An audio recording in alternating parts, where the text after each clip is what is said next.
오늘 말씀의 제목은요, 하나님보다 사람을 더 두려워하는 믿음이라는 제목으로 우리 함께 잠시 말씀을 나누기로 원합니다. 여러분, 요즘은요, 그 버튼 하나로 이 모든 것이 해결되는 시대가 되었습니다. 버튼 하나로. 요즘은 또 단순해야 합니다. 복잡한 것을 사람들이 별로 좋아하지 않아요.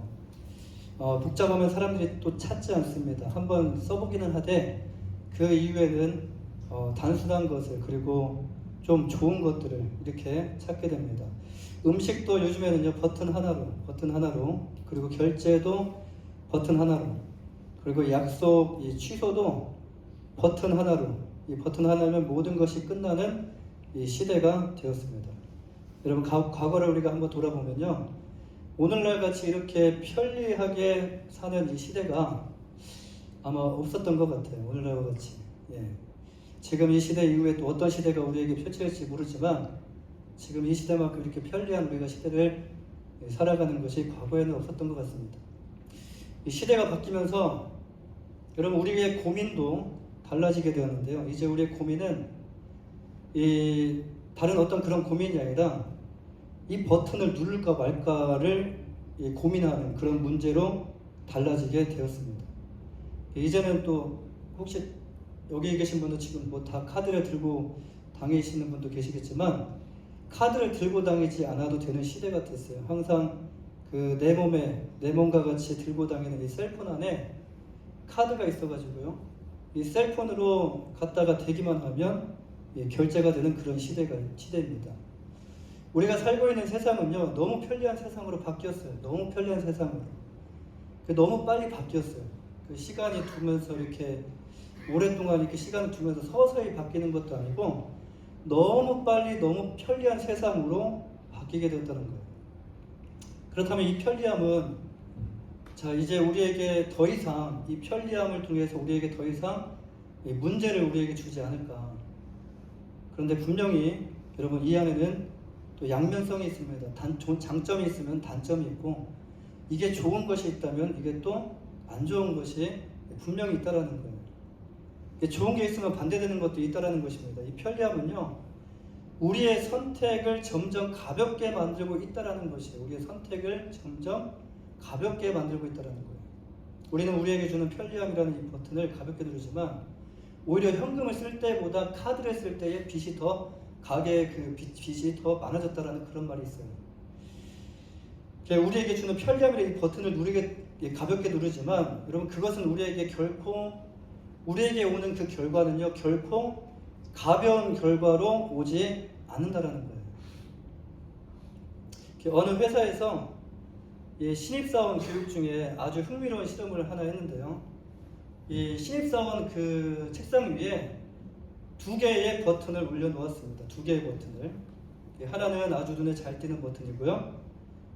그런데 이것은 즉시 이 버튼을 누르게 되면 이 보너스가 지급이 되고, 그리고 사람들 앞에서 인정도 받게 되는 버튼입니다. 이 결과가 어떠냐면, 바로 이 버튼을 누르자마자 바로 눈앞에 보이는 선택의 버튼이에요. 그런데 다른 하나는요, 이 버튼에 대한 아무 설명이 없습니다. 이 버튼은 누르면 꽝일 수도 있어요. 누르면 꽝일 수도 있고, 누르면 아무런 혜택이 없는 그런 버튼일 수도 있어요.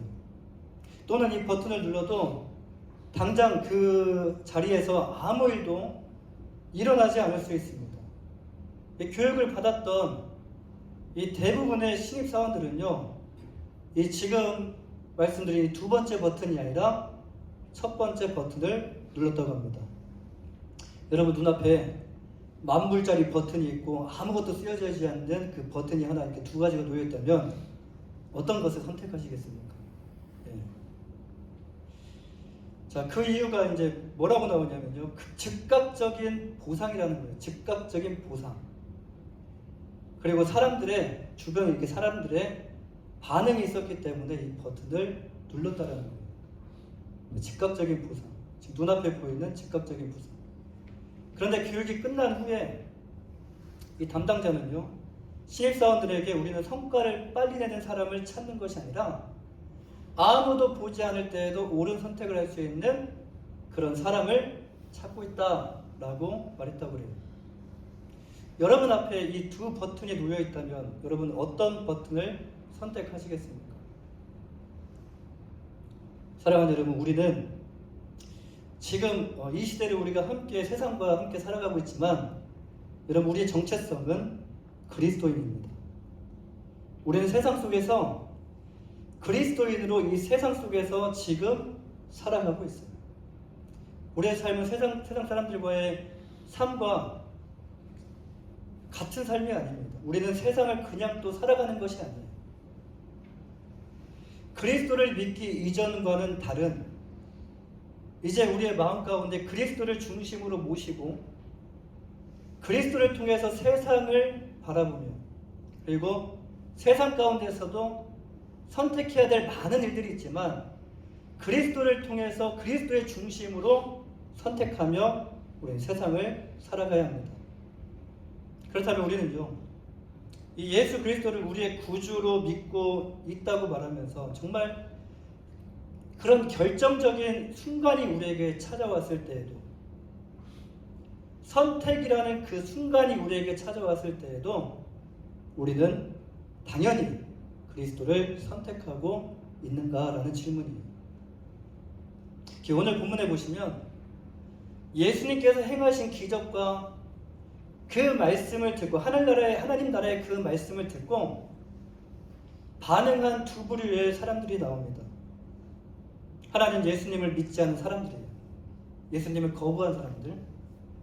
본문 37절 말씀에 보면요, 이렇게 많은 표적을 그들 앞에서 행하였으나, 그들 앞에서 지금 이 모든 표적을 다 보여주셨으나 그를 믿지 아니하니. 이들은 예수님께서 행하신 많은 표적을 목격했지만 예수님을 믿지 않고 거부했다라는 거예요.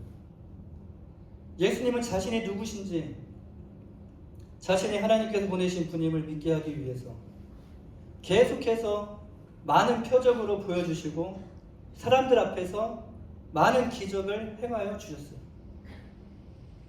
여기서 예수님께서 행하신 일들은요, 예수님 자신을 과시하거나 예수님이 나는 이런 사람이야 라고 이렇게 뽐내기 위해서 하신 일이 아니에요. 이렇게 행하신 적은 단 한 번도 없다라는 거예요. 여기서 예수님께서 행하신 모든 것은, 지금 모든 이 기적과 모든 표적, 모든 이적은요, 그 모든 것이 다 어디와 연관이 있냐면 구약과 연관된 일이었다라는 거예요. 구약과 연관된 일이다. 마태복음 5장 17절 말씀에서 예수님은 내가 율법이나 선지자를 폐하러 온 줄로 생각하지 말라. 폐하러 온 것이 아니라 완전하게 하려 함이다 라고 말씀하셔요. 완전하게 하려 하시다. 구약의 율법이나 선지자들의 예언, 그 이루어지지 않았던 그 예언을 성취하시고 완성시키시기 위해 예수님께서 이 땅에 오셨고, 그리고 기적과 표적을 그들에게 보여주신 것이에요. 예수님은 하나님의 일을 행하신 것이지 절대로요, 어떤 사적인 이유로 기적과 이 표적을 행하지 않으셨더라는 거예요. 그런데 예수님께서 행하신 많은 표적을 보았지만 여러분, 그들은 어떻게 했죠? 예수님 계신 곳에는요, 인산인해였어요. 사람들이 많이 모였어요. 표적을 보기 위해서, 기적을 보기 위해. 오늘 또 어떤 표적을 보여주실까? 오늘 또 어떤 기적을 보여주실까? 근데 그 표적을, 많은 표적을 보았지만 그들은 어떻게 반응했냐면 예수님을 믿는 것을 거부했어요. 그 이후에 38절과 41절 말씀을 보면요, 이사야 선지자의 말씀이 나와요. 이 말씀을 보면은 마치 그 하나님께서 그렇게 하신 것처럼 우리가 오해할 수 있는 말씀이에요. 근데 이 말씀은 하나님께서 그들을 억지로 믿지 못하게 막 눈을 멀게 하시고 억지로 믿지 못하게 마음을 완고하게 하셨던 것이 아니에요. 마음을 굳게 하셨던 것이 아니에요. 그들이 반복해서 계속적으로 하나님의 말씀을 거부했고요, 끝까지 믿지 않기를 선택한 결과가 안타깝지만 어떻게 됐습니까? 하나님께서 그 선택을 존중해 주셔요. 그들의 잘못된 선택이라도 부모님도 끝까지 자녀들을 올바른 길로 인도하고 싶은 마음은 있지만 자녀들이 가지 않겠다면 어떻게 합니까? 그 선택을 존중하는 것처럼 하나님께서 그 선택을 존중해 주시고요. 그대로 놔두신 상태를 의미하는 거예요. 이 말씀은요, 그들이 거부하는 것을 더 이상 하나님께서 강제로 막지 않겠다라는 것이, 강제로 막지 않겠다. 하나님은 잘못된 길을 가고 있는 이스라엘 백성들에게 어떻게 하셨습니까? 구약에 보면 하나님의 사랑, 이스라엘을 얼마나만큼 하나님께서 사랑하시는지 구약에 보면요, 계속해서 이스라엘 백성들에게 경고하셔요. 그리고 충분한 선지자를 통해서 많은 사람들을 통해서 충분한 빛을 주셨고 또 돌아올 기회를 주셨어요. 하지만 그들은 믿음의 길을 선택하지 않았고요. 끝까지 하나님께서 보내신 예수 그리스도를 믿지 않고 거부했더라는 거예요. 이때 하나님은 그들을 더 이상 강제로 막지 않으셨어요. 그냥 그들의 선택을 존중해, 잘못된 선택이지만 인격적으로 그들의 선택을 존중해 주시고 그들을 그냥 놔두셨어요. 하나님은 그들을 포기하신 것이 아닙니다. 하나님 포기하셨네? 포기하신 것이 아니에요. 그들의 선택을 존중하신 거예요. 로봇처럼 아니면 강제로 하나님은 하실 수 있으셨지만 그들의 선택을 존중하셨다는 거예요. 하나님은 이미 하나님께서 우리를 얼마나 사랑하시는지, 여러분 하나님께서 우리를 얼마나 사랑하시는지 십자가를 통하여 충분히 우리에게 보여주셨어요. 십자가가 그 의미를 우리에게 전달합니다. 충분히 하나님이 우리를 얼마만큼 사랑하신지를 이 십자가를 통하여 우리에게 보여주셨어요. 여러분 하나님의 사랑은요, 포기가 없어요. 하나님은 포기하신 것이 아니라 그들의 선택을 존중해 주신 거예요. 사랑이 무엇입니까? 여러분 사랑이 무엇이라고 생각하십니까? 잘해주는 것이 정말 사랑일까요? 잘해주는 거? 사랑하고 보듬어주는 거? 잘해주는 것만이 정말 사랑일까요? 자녀가 잘못된 길을 가고 있는데 그것을 못 본 채하고 괜찮다고 말하면서 잘해주기만 하는 부모가 과연 정말 그들을 사랑하는 부모고 정말 좋은 부모일까요? 여러분 그것이 과연 사랑일까요? 잘못된 길을 가고 있다면 자녀들을 어떻게 해야 됩니까? 혼내야 되지 않겠습니까? 그리고 꾸중을 해야 하지 않겠습니까? 그리고 징계가 필요할 때, 자녀에게 징계가 필요할 때 여러분 징계해야 하는 것이 사랑이 아닐까요? 하나님께서 이렇게 하셨어요. 그들을 혼내셨어요. 그들을 꾸중했어요. 그들을 징계했어요. 하나님께서 그들을 얼마나 사랑하시는지 그들이 정말 돌아오기를 그 원하는 마음으로 잘못된 길을 가면서 지옥으로 가는 것이 아니라 생명의 길로 오기를 원하는 그 마음으로 하나님은 그들을 섬기셨어요. 하나님께서 이렇게 하셨지만 그들은 예수님을 믿는 것을 거부했습니다. 이제 보면 42절 말씀을 보면요, 또 하나의 부류가 나와요. 첫 번째 부류는 예수님을 믿지 않고 거부한 부류예요. 또 하나의 부류가 나오는데 42절 말씀 보면요, 우리 42절 말씀 함께 읽어볼까요? 42절 말씀 시작. 그러나 관리 중에도 그를 믿는 자가 많되 바리새인들 때문에 드러나게 말하지 못하니 이는 출교를 당할까 두려워함이라 라고 말씀합니다. 이 부류는 앞에 말씀 부류보다는 마음이 좀 완악하지 않고 다치지 않고 좀 부드럽고 좀 마음이 열린 조금 나은 부류라고 생각할 수 있어요. 그런데 이들의 문제가 무엇이죠? 이들의 문제는요, 믿기는 믿는데, 믿어요. 마음속으로 믿기는 믿어요. 그런데 드러내지 않고 믿는 것이 문제였다는 거예요. 드러내지 않은 이유가 무엇이었죠? 드러내지 않은 이유가 바리새인들에 의해서 출교를 당하는 것이 두려웠기 때문에 그들이 예수님을 믿는다는 그 마음을 고백하지 않았던 거예요. 두려워서 뭐 할까봐? 출교당할까봐. 여기서 출교는 그냥 출교가 아닙니다. 여러분, 사회적으로 모든 것을 다 빼앗기는 출교예요. 이제 유대 공동체에서는요, 아무것도 할 수 없는 빈털터리의 상태를 의미해요. 아무것도 할 수 없어요. 근데 유대 공동체뿐만 아니라 여러분, 가족에게도 버림을 받는 것이 출교예요. 최근에 유대교인데요. 유대교에서 그리스도인으로 개종한 한 유대인의 그 고백을 들어본 적이 있어요. 자신이 그리스도인이 되었다라는 이야기를 가족에게 전했을 때 그를 향한 가족의 반응은요, 싸늘했습니다. 그리고 울었어요. 그 울음의 의미가 무엇일까요? 그 울음의 의미는 너는 이제 죽은 자야. 그를 향해 그는 이제 죽은 자라고 말을 한 거예요. 너는 죽은 자야. 너는 산 자가 아니야. 너는 죽은 자야. 그리고 그의 무덤까지 만들어서 이제 그를 여기에 묻었다라고 그 말한 것을 그 자녀가 그리스도인으로 개종한 그 유대인이 부모님에게 그 말을 들었다는 거예요. 너는 여기에 묻혔어. 너는 이제 산 사람이야. 나는 내 자녀가 이제 죽었어.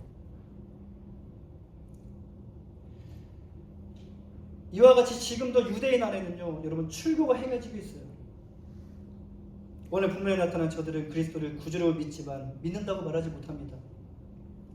왜 그럴까요? 출교가 두려웠기 때문에 그래요. 출교가 두려웠기 때문에. 출교가 두려웠던 이유에 대해서 43절 말씀에서 뭐라고 말씀합니까? 그들은 하나님의 영광보다 사람의 영광을 더 사랑했기 때문이다 라고 말씀을 해요. 그렇습니다. 그들은요, 하나님의 영광보다 사람의 영광을 더 사랑했기 때문에, 출세를 더 사랑했기 때문에, 명예를 더 사랑했기 때문에, 물질을 더 사랑했기 때문에 여러분, 출교를 두려워했던 거예요.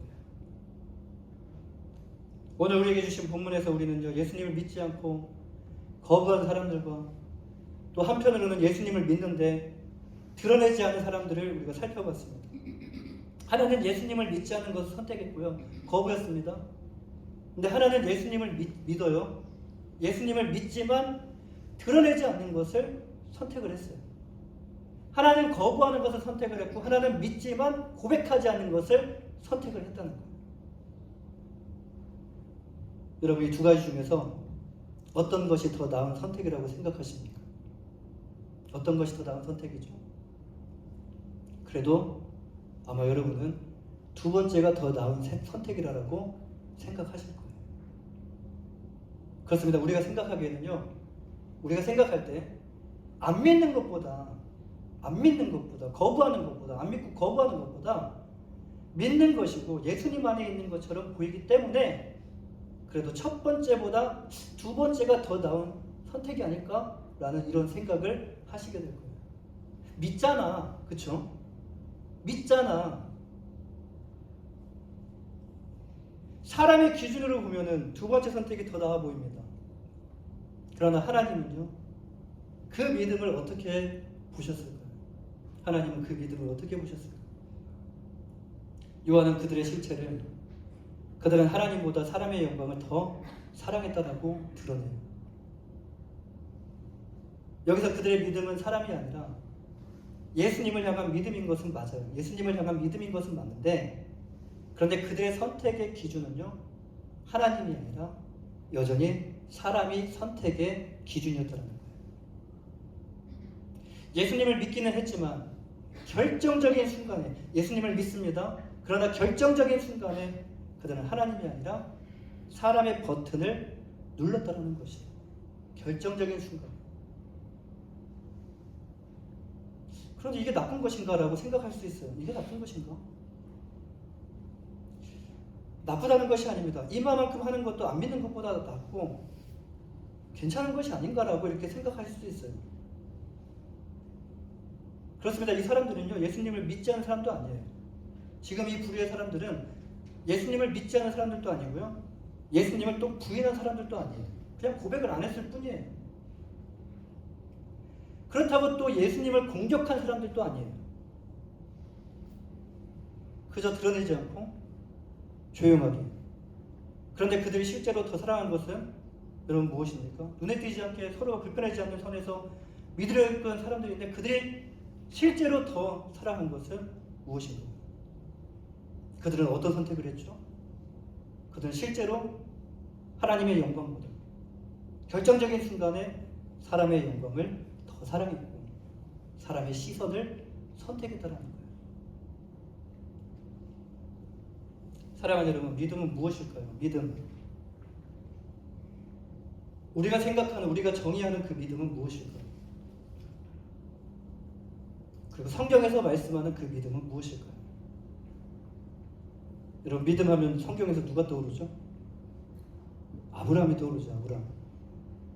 믿음의 조상이라고 불리는 아브라함이 떠올라요. 아브라함을 통하여 우리는 하나님께서 우리에게 말씀하시는 믿음이 무엇인지를 정확하게 알 수가 있습니다. 이 믿음은 그냥 마음속에서 일어나는 어떤 감정에 따라서 입술로 고백하는 것을 의미하지 않아요. 어떤 감정에 따라서 내 감정이 너무 좋아, 내 감정이 너무 행복해, 기분에 따라서, 감정에 따라서 입술로 고백하는 것을 의미하는 것이 아닙니다. 이것 또한 믿음이지만 여러분, 이 믿음은요 불완전한 믿음이에요. 불완전한 믿음. 창세기 12장에 보면 하나님께서 아브라함을 부르셔요. 아브라함을 부르시면서 그리고 뭐라고 말씀하시냐면 내가 네게 보여줄 땅으로 가라. 땅으로 가라라고 했지만 여러분, 창세기 12장 4절 말씀에서 아브라함은 하나님의 말씀에 순종하며 길을 걸어갑니다. 근데 뭐라고 써있냐면요, 이 아브라함이 땅을 향하여 간 것이 아니라, 그 땅을 향하여 간 것이 아니라 아브라함이 여호와의 말씀을 따라갔고, 어디 보여주신 땅으로 간 것이 아닙니다. 아브라함은 하나님의 말씀에 순종하며 하나님의 말씀을 따라갔다는 거예요. 이와 같이 믿음은요 결정의 문제고, 여러분, 이 믿음은요 선택의 문제예요. 여기서 선택은 누구의 영광을 더 중요하게 생각하느냐에서 우리의 믿음이 드러나게 된다는 거예요. 이것이 정말 하나님께서 기뻐하시는 믿음이냐, 하나님께서 기뻐하시지 않는 믿음이라는 것이 우리의 선택을 통해서 드러나게 된다는 거예요. 사랑하는 여러분, 오늘 본문에 등장하는 이 사람들은요 예수님이 거짓이라는 확신이 있었던 것도 아닙니다. 그렇다고 예수님께서 행하신 표적을 못 본 것도 아니에요. 또한 예수님의 말씀을 이해하지 못한 것도 아니에요. 예수님에 대해 이미 알고 있었어요. 이미 예수님이 누구신지를 이미 알고 있었어요. 그런데 여기서 결정적인 것, 그들이 더 소중하게 여기는 것이 따로 있었다는 것이에요. 사람의 영광을 더 사랑했다는 것이죠. 사람의 영광은 무엇을 의미하는 것일까요? 사람의 영광, 이 땅 가운데 행해지고 있는 여러 가지 많은 것들이 있죠. 이들은 사람들의 박수를 더 사랑했어요. 인정을 받고 싶고요, 비난받고 싶은 사람이 과연 누가 있을까요? 비난받고 싶지 않고 또 이것을 고백함을 통해서 공동체에서 튀지 않고 싶은 마음이 있었어요. 이들은 또한 여러분 지혜와 인정받는 것을 원했어요.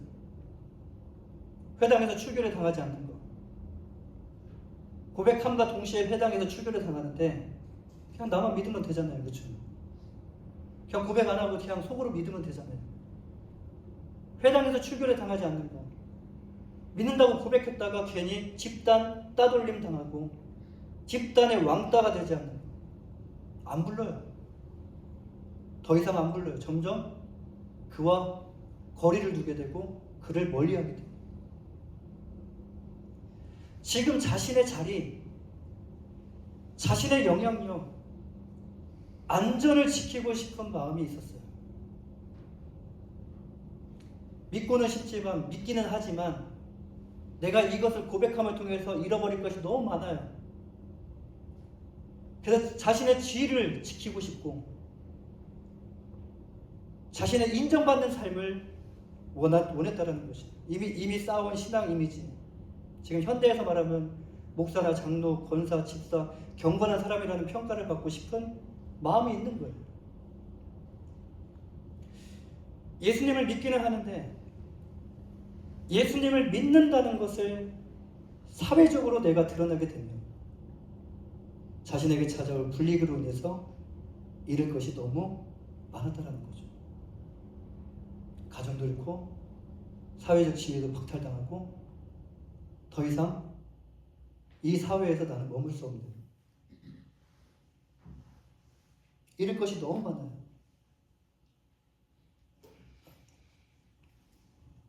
이것 또한 하나님께서 사람들의 박수, 지위와 인정, 종교적 체면, 이것들을 붙드는 선택을 존중하셨어요. 예수 믿지 않는 것 또한 존중하셨고, 예수님을 믿지만 사람들의 영광을 선택한 것 또한 존중하셨어요.